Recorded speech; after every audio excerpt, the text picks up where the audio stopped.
السلام علیکم اسٹوڈنٹس، کیسے ہیں آپ؟ آج میں آپ کو اردو کا لیکچر ڈیلیور کرنے جا رہی ہوں جس کا عنوان ہے پنچایت۔ آج ہم بقیہ سبق کی پڑھائی کریں گے۔ پیج نمبر 58 پہ جو الفاظ معنی ہیں وہ سارے یاد کرنے ہیں آپ نے۔ سبق کا آدھا خلاصہ بھی یاد کریں گے اور ساتھ میں یونیک نوٹس پر آپ کے الفاظ متضاد جو کہ پیج نمبر 300 پر دیے گئے ہیں وہ آپ یاد کریں گے۔ تو چلتے ہیں اپنے لیسن کی طرف۔ کل ہم نے یہاں تک ریڈنگ کر لی تھی، آج ہم اس سے آگے ریڈنگ کر رہے ہیں۔ شام کو ایک پیڑ کے نیچے پنچایت بیٹھی، ٹاٹ بچھا ہوا تھا، حقہ پانی کا بھی انتظام تھا۔ یہ سب شیخ جمن کی مہمان نوازی تھی اور خود الگو چودھری کے ساتھ دور بیٹھے حقہ پی رہے تھے وہ خود۔ جب پنچایت پوری بیٹھ گئی تو بوڑھی بی نے حاضرین کو مخاطب کر کے کہا، پنچو آج 3 سال ہوئے۔ پنچوں سے کیا مراد ہے جو بزرگ افراد وہاں پر بیٹھے ہوئے تھے ان سے کہا کہ آج 3 سال ہوئے میں نے اپنی سب جائیداد اپنے بھانجے جمن کے نام لکھ دی تھی۔ اسے آپ لوگ جانتے ہوں گے۔ جمن نے مجھے تعین حیات یعنی پوری زندگی کے لیے روٹی کپڑا دینے کا وعدہ کیا تھا۔ سال 6 مہینے تو میں ان کے ساتھ کسی طرح رو دھو کر کاٹے، مگر اب مجھ سے دن رات کا رونا نہیں سہا جاتا۔ مجھے پیٹ کی روٹیاں تک نہیں ملتی۔ بے کس بیوہ ہوں، تھانہ کچہری کر نہیں سکتی، سوائے تم لوگوں کے اور کس سے اپنا دکھ روؤں؟ تم لوگ جو راہ نکال دو اس راہ پر چلوں۔ اگر میری برائی دیکھو میرے منہ پر تھپڑ مارو یعنی مجھے سزا دو۔ برائی جمن کی برائی دیکھو تو اسے سمجھاؤ۔ کیوں ایک بے کس کی آہ لیتا ہے؟ بے کس یعنی بے سہارا، جس کا کوئی سہارا نہیں ہے۔ رام دھن مصر بولے۔ رام دھن مصر کون تھے؟ پنچایت کے بزرگ تھے۔ جمن میاں پنچ کسے بدتے ہو؟ بدتے سے کیا مراد ہے؟ یعنی تم اپنا وکیل کس کو بناتے ہو؟ پنچ سے مراد یعنی تمہاری طرف سے کون جو ہے نا وہ وکیل مقرر ہوگا، ابھی سے طے کر لو۔ جمن نے حاضرین پر ایک اڑتی ہوئی نگاہ ڈالی، دلیرانہ انداز سے کہا، خالہ جان جسے چاہیں پنچ بنائیں، مجھے کوئی اعتراض نہیں، مجھے کوئی عذر نہیں، مجھے کوئی اعتراض نہیں۔ خالہ نے چلا کر کہا، ارے اللہ کے بندے تو پنچوں کے نام کیوں نہیں بتا دیتا؟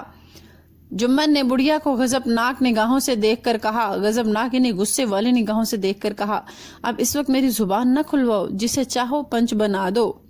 خالہ نے جمن کے اعتراض کو تاڑ لیا یعنی سمجھ گیا، بولی، بیٹا خدا سے ڈر، میرے لیے کوئی اپنا ایمان نہ بیچے گا۔ اتنے بھلے آدمیوں میں کیا سب تیرے دشمن ہیں؟ اور سب کو جانے دو، الگو چودھری کو تو مانے گا؟ یعنی سوالی انداز میں پوچھا۔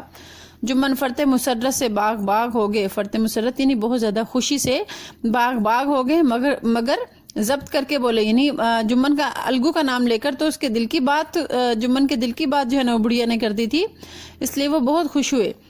الگو چودھری ہی صحیح میرے لیے جیسے رام دھن مصر ویسے الگو، کوئی میرا دشمن نہیں۔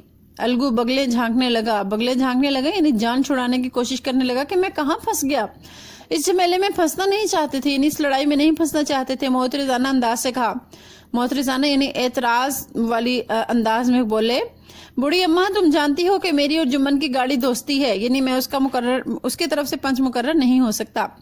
خالہ نے جواب دیا، بیٹا دوستی کے لیے کوئی اپنا ایمان نہیں بیچتا، پنچ کا حکم اللہ کا حکم ہے، پنچ کے منہ سے جو بات نکلتی ہے وہ اللہ کی طرف سے نکلتی ہے۔